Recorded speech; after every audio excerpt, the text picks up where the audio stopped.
సంవత్సరాలు. దాని తర్వాత వాళ్ళు దే కెన్ లీవ్, వెళ్ళి మిగతా వాళ్ళ సొంత కంపెనీ పెట్టుకోవచ్చు.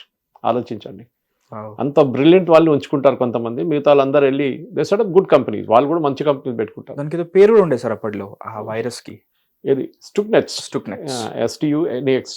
So that's a big thing, అది చాలా అద్భుతమైన పని అది. Anyway we will deal that, పెద్ద స్టోరీ అది, ఎట్లా చేశారు ఏం చేశారు అని చెప్పేసి. ఆ పరిస్థితుల్లో ఇప్పుడు ఇజ్రాయెల్ ఏం చేస్తున్నారంటే వాళ్ళ వైపు వాళ్ళకి సింగులర్ ఏమేంటంటే ఇరాన్కి న్యూక్లియర్ టెక్నాలజీ రాకూడదు, అది వీళ్ళు సాధించేశారు. ఇప్పుడు అమెరికాలో ఉన్న పొలిటీషియన్స్ స్పెషల్లీ డెమోక్రాట్ వాళ్ళు ఏమంటున్నారంటే మమ్మల్ని మీరు యుద్ధంలో గుంజుకున్నారు, మా వాళ్ళు పిచ్చోళ్ళు, ట్రంప్ పిచ్చోడు, ట్రంప్కి రేటింగ్స్ పడిపోతుంది, ఇజ్రాయెల్ వచ్చి అన్నారు వాళ్ళు న్యూక్లియర్ తయారు చేస్తున్నారు అంతే సంగతి, నీది కూడా పోతుంది నాది కూడా పోతుందని. అప్పుడు ట్రంప్ లేసి మనం కొడదాంలే కలిసి అని చెప్పి చేశారు. ఎందుకంటే వీళ్ళిద్దరు కలిసి చేసిన ఇంటెలిజెన్స్తోనే కెమెనీని చంపారు, మిగతా వాళ్ళని కూడా అంతే ఫినిష్ చేశారు. కానీ దాని తర్వాత ఏంటి, యుద్ధం మొదలు పెట్టడం చాలా ఈజీ, యుద్ధం ఆపడం అనేది చాలా డిఫికల్ట్. యుక్రెయిన్ రష్యా దగ్గర అడగండి, వాళ్ళు చెప్తారు. సార్ వాళ్ళు 100కి మించి రోజులు చేసిన 4 సంవత్సరాలు ఇప్పుడు.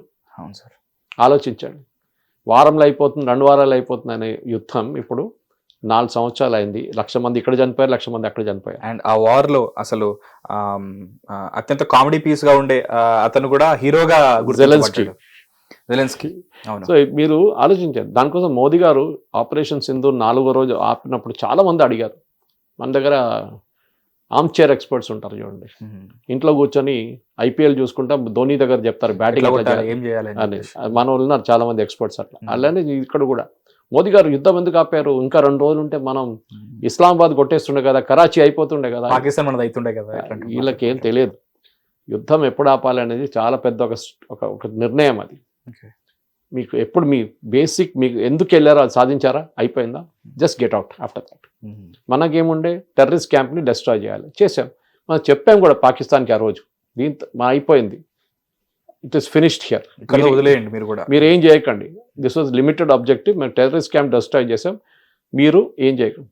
వాళ్ళకి మన టెర్రరిస్ట్ క్యాంప్ని కొట్టాలి కదా, వాళ్ళ మన దగ్గర టెర్రరిస్ట్ క్యాంప్ లేవు. సో వాళ్ళు ఏం చేశారు, మన ఆర్మీ మీద దాడి చేయడం మొదలుపెట్టారు, ఎయిర్ ఫీల్డ్స్ మీద మిసైల్స్ పంపించారు, అది మనం అడ్డుకున్నాం. ఒకరోజు వెయిట్ చేసి వాళ్ళ మొత్తం డిఫెన్స్, వాళ్ళ రాడార్ సిస్టమ్స్ కంప్లీట్గా డెస్ట్రాయ్ చేసి మళ్ళీ మనం వెళ్ళి వాళ్ళ ఎయిర్ ఫోర్స్ బేస్లు రన్వేలు అన్నీ డెస్ట్రాయ్ చేసాం.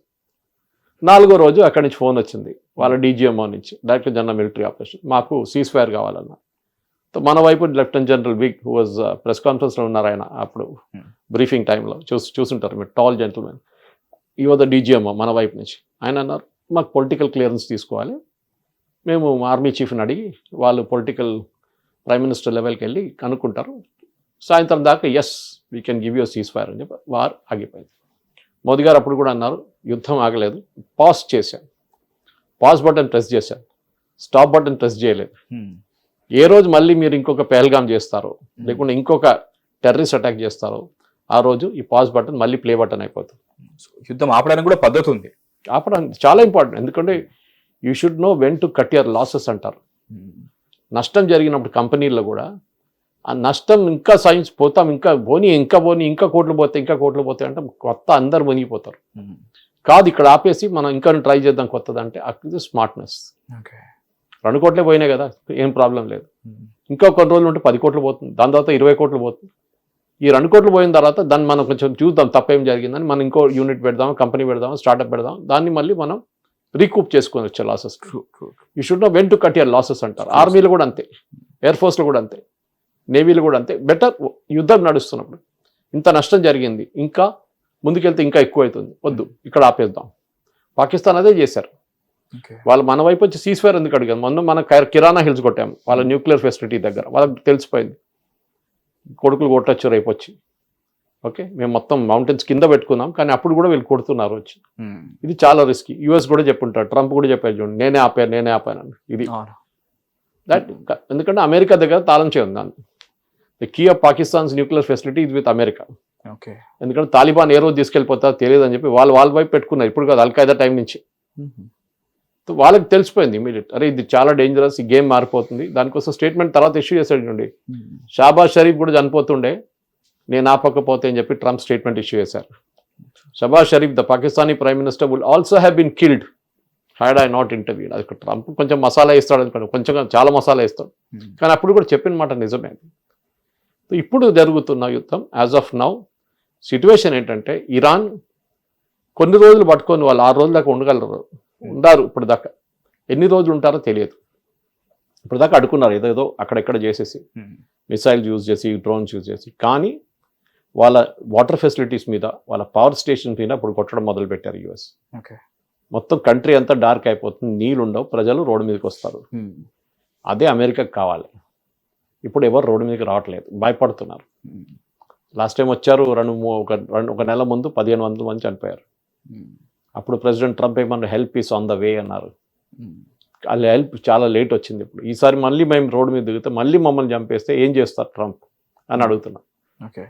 సో ఇప్పుడున్న పరిస్థితిలో ఇట్ ఈస్ స్టేటస్ కో. కానీ ఒక 3-4 రోజుల తర్వాత, పాసిబ్లీ బై ట్యూస్డే వెనస్డే, మనకు చాలా క్లియర్ పిక్చర్ వచ్చేస్తుంది. ఇరానియన్ రెజ్యూమ్ సరెండర్ చేస్తారా, ఈ ముల్లాలన్నీ రష్యాకు ఎక్కడెక్కడ పారిపోతారా, ఇరానియన్ నేషనల్ రెవల్యూషనరీ గార్డ్స్ని మొత్తం డిస్బాండ్ చేసి వాళ్ళు అక్కడి నుంచి మాయమైపోతారా, లేకపోతే పారిపోతారా? ఎందుకంటే 2 లక్షల మంది పారిపోవడం అనేది ఈజీ కాదు, సరెండర్ చేయొచ్చు వాళ్ళకి.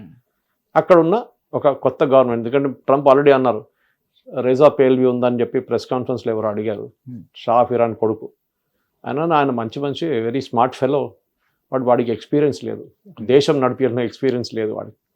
That is what I'm looking for somebody in the system అన్నారు. అంటే వాళ్ళ దాంట్లోనే ఒకరు పైకి వచ్చి, ఇప్పుడు వెనిజువేలాలో చేసినట్లే వాళ్ళకి వైస్ ప్రెసిడెంట్ అయిపోయారు. వెనిజువేలా అంత క్వైట్గా నడుస్తుంది, ఏ ప్రాబ్లం లేదు. ఇప్పుడు మనం మాట్లాడడం కూడా లేదు దాని గురించి. అదే సిచ్యువేషన్ ఇరాన్లో రావాలని చూస్తున్నాను సార్. ఆల్సో అంటే మిడిమిడి జ్ఞానంతోనో లేకపోతే ఇక్కడ ఏదో జరిగింది కాబట్టి మనకి ఈ విధంగా ఎలా ఎఫెక్ట్ అవుతుంది, మన బంగారం పెరుగుతుంది, మన వెండి పెరుగుతుంది, మన కాపర్ పెరుగుతుంది, మన ఆయిల్ పెరుగుతుంది అని చెప్పేసి మన వాళ్ళు ఇబ్బంది పడుతున్నారు సార్. సో ఇప్పుడు ఆయిల్ రిఫైనరీస్ పైన దుబాయ్లో జరిగిన దాడి ఏదైతే ఉందో, ఆయిల్ రిఫైనరీ పైన జరిగిన అటాక్ సౌదీలో, అండ్ కొన్ని ఈ రూట్స్ ఏవైతే ఉన్నాయో ఇవి ఆపేయడం వల్ల బండ్లలో పెట్రోల్ ఎక్కువ కొట్టించేసుకోండి, సడన్ గా పెరుగుతుంది, మీ అందరికీ జాగ్రత్తగా ఉండండి అంటున్నారు సార్. మనం ఓన్లీ వెస్ట్ ఏషియా మీద డిపెండ్ కావట్లేదు పెట్రోలియం గురించి సార్. యూఎస్ నుంచి తెచ్చుకుంటున్నాం, మొన్నదా రష్యా దగ్గర నుంచి తెచ్చుకున్నాం, మనం వెనిజువేలా నుంచి తెచ్చుకుంటున్నాం. ఇప్పుడు రష్యా ఏమన్నారు మొన్న ఇమ్మీడియట్గా స్టేట్మెంట్, రష్యన్ ప్రెసిడెంట్ పుటిన్ ఏమన్నారంటే, మీరు తీసుకెళ్ళండి, మేము ఇచ్చేస్తాం మీకు. ఇంతకీ మేడ వెరీ ఏం చెప్తారు, లీడింగ్ స్టేట్మెంట్ ఇచ్చారు ఆయన. ఏంటంటే, మా తోడు ఉన్న మనుషులు మేము మర్చిపోము, మేము మాకు ప్రాబ్లం ఉన్నప్పుడు మా తోడు ఎవరెవరు ఉన్నారో వాళ్ళని ఎప్పుడు మర్చిపోము. అది హ్యూమన్ టెండెన్సీ. అది మిమ్మల్ని మీ ట్రబుల్ టైంలో మీరు హెల్ప్ చేసిన వాళ్ళు మిమ్మల్ని ఎప్పుడు మర్చిపోరు. మనం జీవితంలో అది పాలసీ, కంట్రీ కూడా అదే పాలసీ. యూరోప్ ఇప్పుడు వచ్చి అడుగుతున్నారు, మా గ్యాస్ ఇవ్వండి అంటున్నారు. రేపు అంటారు సిచ్యువేషన్ అంతా నార్మల్ అయిపోయింది, గ్యాస్ బంద్ చేసేసేయండి అంటారు. వద్దు, మేము ఇవ్వము, మీరు ఎక్కడి నుంచి అని తెచ్చుకోండి. Okay, at the same time మా వైపు ఇండియా లాంటి కంట్రీస్ మాతో ఉన్నారు. ఆ టైంలో వాళ్ళని పెనలైజ్ చేశారు ట్రంప్, వాళ్ళ మీద ఫైన్ వేశారు. అప్పుడు కూడా వాళ్ళు మా దగ్గర నుంచి కొన్నారు. వీ విల్ హెల్ప్ ఇండియా, $40కి ఇస్తాం, ప్రాబ్లం లేదు. ఇంటర్నేషనల్ మార్కెట్లో 80-90 నడుస్తుంది. సో ఆయిల్ మనకి ప్రాబ్లం లేదు. యూజువల్లీ మన దగ్గర 2 నెలలు 3 నెలలు స్టాక్ ఉంటుంది. We are strategic oil reserves also. Underground పెద్ద ట్యాంక్స్ ఉంటాయి మన దగ్గర, కానీ మనం తెచ్చుకుంటున్నాం. మొన్న కూడా మీటింగ్ జరిగింది. వీఆర్ టోల్డ్ మన ఎక్స్టర్నల్ అఫేర్స్ మినిస్ట్రీ ఆల్రెడీ రష్యాకి కొనబోతున్నా అని చెప్పి యూఎస్ని ఇన్ఫార్మ్ చేశారు. యూఎస్ కూడా కన్ను మూసుకుంటారు కొన్ని రోజులు, మీరేమో చేసుకోండి, మాకు అక్కడ పెద్ద ప్రాబ్లం ఉంది, అది ముందు సార్ట్అవుట్ చేసుకుంటాం, మీరేమో చేసుకోండి. స్ట్రేట్ ఆఫ్ హార్మూజ్ ఓపెన్ చేస్తూ మళ్ళీ సిచ్యువేషన్ నార్మల్కి వచ్చేస్తున్నారు. సో మనకు కూడా ఇది ఒక పెద్ద అడ్వాంటేజ్. కొన్ని ఎక్స్ట్రా కొనుక్కొని పెట్టుకొని మనం నడిపించుకోవచ్చు బిజినెస్. ఇప్పుడు లోకం కూడా సప్లై చేయవచ్చు కావాలంటే, ఎందుకంటే చాలా దేశాలు ఇండోనేషియా వైపు, ఫిలిప్పీన్స్ వైపు, మలేషియా లాంటి దేశాలు ఈ వెస్ట్ ఏషియన్ ఆయిల్ మీద డిపెండ్ అవుతారు. సౌదీ అరేబియన్ కానీ అక్కడి నుంచి వచ్చే ఆయిల్, గ్యాస్ మీద డిపెండ్ అవుతారు. ఇప్పుడు ఈ ఇబ్బంది ఉంది కాబట్టి మనం కూడా రిఫైన్ చేసి వాళ్ళకి ఇవ్వచ్చు. మనం బైడెన్ టైంలో అదే చేసాం కదా, యూరోప్కి అమ్మాం మనం. లాస్ట్లో డీజిల్ తీసుకెళ్ళి యూక్రెయిన్కి అమ్మాం మనం. అవును సార్. యూక్రెయిన్ తర్వాత తెలిసింది వాళ్ళు ఇచ్చిన డబ్బులతో వాళ్ళ తల మీద రష్యా బాంబులు వేశారని. సో ఆ పరిస్థితుల్లో ఆయిల్ ఇప్పుడు మనం ఏం మన దగ్గర ఇదే ప్రాబ్లం. రూమర్స్ ₹2 పెరుగుతుందన్నా కానీ పెద్ద లైన్ కట్టేస్తారు. ఏదో ₹2 పెరిగిన దానికి పెద్ద సేవింగ్ వస్తుంది ఫుల్ ట్యాంక్ కొట్టుకుంటే. అంటే 10-20 లీటర్ కొట్టుకుంటే ఏమొస్తుంది, ₹40 లాభం వస్తుంది, అంతే కదా. దానికి మీరు అంత పెట్రోల్ అక్కడ వేస్ట్ చేస్తారు బయట బండి వెయిట్లు. ఏం చేయకండి, గవర్నమెంట్ తెలుసు ఏం చేయాలని, చేస్తున్నారు. ఈవెన్ జర్మనీలో ఉన్న రాస్నెట్ వాళ్ళ రష్యన్ అఫిలియేట్ కంపెనీకి కూడా ట్రంప్ పర్మిషన్ ఇచ్చారు. మీరు రష్యా నుంచి తెప్పించుకోండి, మాకు తెలియదు, మీరు చేస్తున్నారు, నేను ఇప్పుడు టారిఫ్ పెట్టలేను, ఎందుకంటే నా సుప్రీంకోర్టు వాళ్ళు టారిఫ్ తీసేశారు, ఇప్పుడు నేను మీ మీద ఎక్స్ట్రా టారిఫ్ పెట్టలేను, విచ్ ఇస్ కరెక్ట్. మనం ఇప్పుడు రష్యా దగ్గర నుంచి కొనుక్కుంటే ట్రంప్ కెనాట్ పుట్ 25%, ఎందుకంటే ఆయన పవర్ తీసేశారు. మాక్సిమం 15%, ఆ మాక్సిమం 15 నడుస్తుంది ఆల్రెడీ, దానికన్నా ఎక్కువ పెట్టలేరు వాళ్ళు. ఈ సిచ్యువేషన్ హ్యాండిల్ చేయడానికి ఇదే చేయాల్సి వస్తుంది అనమాట. సో ఈజీలీ మన వాళ్ళు టెన్షన్ పడక్కర్లేదు, దేశంలో గవర్నమెంట్ తెలుసు ఏం చేయాలో వాళ్ళు చేస్తున్నారు కూడా. అంటే మనం ఇన్వాల్వ్ అవ్వలేదు కదా సార్. సో ఆబ్వియస్లీ వాడు కొట్టుకుంటే మనం చూసి హ్యాపీగా ఫీల్ అవుతుంటాం, లేకపోతే అట్లీస్ట్ ఓకే మీరు కొట్టుకుసామండి మమ్మల్ని ఎంటర్టైన్ చేయండి అన్నట్టు మీమ్స్ చూసి వీళ్ళందరూ ఇలాంటి స్టేట్మెంట్స్ వస్తున్నాయి, ఇలాంటి కొత్త రూమర్స్ వస్తున్నాయి. అండ్ ఆల్సో కిమ్ మీద ఒక థ్రెడ్సే వస్తున్నాయి సార్, ఒక 100 మీమ్స్ వస్తున్నాయి, అరే నన్ను కూడా ఇన్వాల్వ్ చేయండి రా ఈ వార్ లో అని చెప్పేసి, మీరు కొట్టుకోవడం వల్ల ఆ డస్ట్ వచ్చేసి మా మీద పడుతుంది, మేము డిస్టర్బ్ అయ్యామని చెప్పేసి. అండ్ ఆయన ఒక స్టేట్మెంట్ కూడా ఇచ్చారంట కదా సార్, మా వాళ్ళు అక్కడ ఉన్నారు, వాళ్ళు సేఫ్ గా రావాలి, లేకపోతే నేను ఇన్వాల్వ్ అవుతాను అని చెప్పేసి. సో కిమ్ జాంగ్ ఉన్ మీద ఎందుకు చేయబెట్టట్లేదు ట్రంప్, ఎందుకు వాయిదాలు పంపిస్తలేదు, ఎందుకు థ్రెటన్ చేయట్లేదు, ఎందుకంటే వాద న్యూక్లియర్ ఉంది, నువ్వు ఎక్కడ డాన్స్ చేస్తే న్యూక్లియర్ నీ మీద వేసేస్తాను అంతే, అండ్ అది వేస్తాడు కూడా, పిచ్చోని చేతులు రాయిలాగా అయిపోతుంది, ఎక్కడ కొడతారో తెలియదు, అదే పరిస్థితి. సో ఇరాన్ని న్యూక్లియర్ అంబిషన్, ఇరాన్ సక్సీడ్ కాకూడదు న్యూక్లియర్ ఎందుకు చేసి ఇదే పాయింట్లో. ఒకసారి ఇరాన్ దగ్గర న్యూక్లియర్ టెక్నాలజీ వస్తే మళ్ళీ అమెరికా కాదు, రష్యా కాదు, ఇజ్రాయెల్ కాదు, ఎవ్వరు ఏం చేయలేరు, సూపర్ పవర్ అయిపోతుంది. That's it. న్యూక్లియర్ వెపన్ ఎవరు వాడరు మహేష్, బట్ అది ఉంటే సెక్యూరిటీ, ఆ బలం వేరు. నా దగ్గర ఉంది, నువ్వు ఎక్కువ డాన్స్ చేసినా కొడతాను నేను దీంతో, అంతే. ఆ భయం ఉంటుంది. హిరోషిమా గుర్తుందా, నాగసాకి గుర్తుందా, చెర్నోబిల్ గుర్తుందా, ఫుకుషిమా గుర్తుందా, గుర్తుపెట్టుకో. This is what will happen to you, ఇదే అన్నమాట. సో హోప్ఫుల్లీ ఇప్పుడు ఈ ప్రాబ్లమ్స్ సార్ట్అవుట్ కావాలంటే ఒకటి ఇరాన్లో ఒక రెజీమ్ చేంజ్ జరగాల్సింది, అక్కడ ప్రజలకు కూడా అదే మంచిది. కానీ ఇప్పుడు ఉన్న రెజీమ్ని ఎట్లా మార్చుతారో దాని మీద ఇదంతా ఉంటుంది. ఎక్కువ రోజులు బాంబ్ చేసి రష్యా దగ్గర ఉన్న నూనె కొనుక్కొని మిగతా వాళ్ళు బతుకుతారు, కానీ అమెరికా ఏం చేయలేరు. America already is fighting a very costly war, దాన్ని ఎక్కువ రోజులు నడిపించలేరు. ఎందుకంటే మీరు ఆల్రెడీ కొంతమంది కొన్ని ఫిగర్స్ చెప్తున్నారు, నాకు ఇది నిజమో తెలియదు, కానీ $3 trillion అయింది అంటున్నారు ఇప్పుడు దాకా యుద్ధం. న్యాచురల్లీ మీరు 50 పేట్రియట్ మిసైల్ కొడితే అక్కడే అయిపోతుంది కదా కాస్ట్. 25 దానికి అదిగానే పెద్ద జెరాల్డ్ ఫోర్డ్ పెట్టారు బయట తీసుకొచ్చి, అబ్రహాం లింకన్ 2 ఎయిర్క్రాఫ్ట్ క్యారియర్లు, దాని మెయింటెనెన్స్, దాని కాస్ట్, టామాహాక్ మిసైల్స్, ఒక్కొక్క టామాహాక్ మిసైల్ $1 million. మీరు ఎంత ఖర్చు పెడతారు? చూడడానికి అన్ని బాగుంటుంది, యుద్ధాలు అది ఇది అది, కానీ ఖర్చు చాలా ఉంటుంది దాని మీద పడుతుంది. మళ్ళీ మనం కూడా చూసాం, బంగ్లాదేశ్ వార్లో మనకి 3 సంవత్సరాలు we took to come out of the recession. ఆర్థికంగా అంత ప్రాబ్లం వచ్చింది మనకి. We literally became bankrupt India. డబ్బులు అంత ఖర్చు పెట్టాం మనం యుద్ధం ఫ్రీగా రాదు. మీకు యుద్ధం నడిపించాలంటే డబ్బులు కావాలి. మీ దగ్గర ఆర్మీ ఉండొచ్చు, కానీ army cannot run on empty stomach అంటారు ఇంగ్లీష్లో.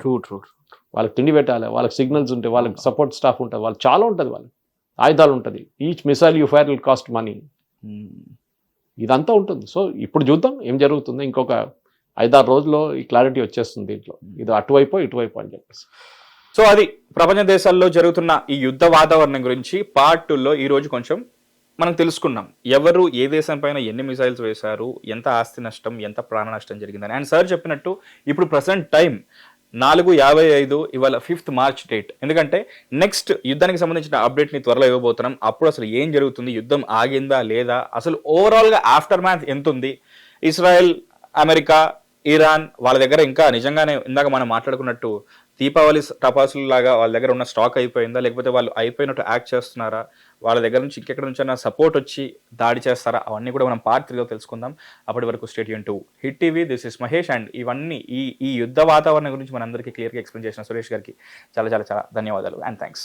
హిట్ టీవీ యాప్, ఇందులో short news, live news, entertainment shows, movies, digital magazines తో పాటు మీ జిల్లా వార్తలను కూడా ఫ్రీగా చూడొచ్చు. ఇంకెందుకు ఆలస్యం, వెంటనే హిట్ టీవీ యాప్ ని డౌన్లోడ్ చేసుకుని ఫ్రీగా ఎంటర్టైన్మెంట్ పొందండి. Hit TV app. Hit TV app. Please download hit TV app. Hit TV app ని ఫ్రీగా డౌన్లోడ్ చేసుకొని ఎంజాయ్ చేయండి. మీకు నచ్చిన ఎంటర్టైన్మెంట్ కోసం హిట్ టీవీ యాప్ ని ఫ్రీగా డౌన్లోడ్ చేసుకొని ఎంజాయ్ చేయండి. హిట్ టీవీ యాప్ ని డౌన్లోడ్ చేసుకుని ఆస్వాదించండి, ఆశీర్వదించండి. ఇంతమంది సెలబ్రిటీలు హిట్ టీవీ యాప్ ని డౌన్లోడ్ చేసుకోండి అని చెప్తున్నారంటే ఎంత మంచి యాప్ ఆలోచించండి. అమెరికా అమెరికా అమెరికా అమెరికాలో చదవాలనుకునే వాళ్ళకి విశ్వసనీయమైన పేరు మన శౌర్య కన్సల్టెన్సీ. UK లో 1 year masters. UK లో 1 year masters. 2 years work permit up to 5 years visa. Contact Saurya Consultancy. Contact 89851 89851.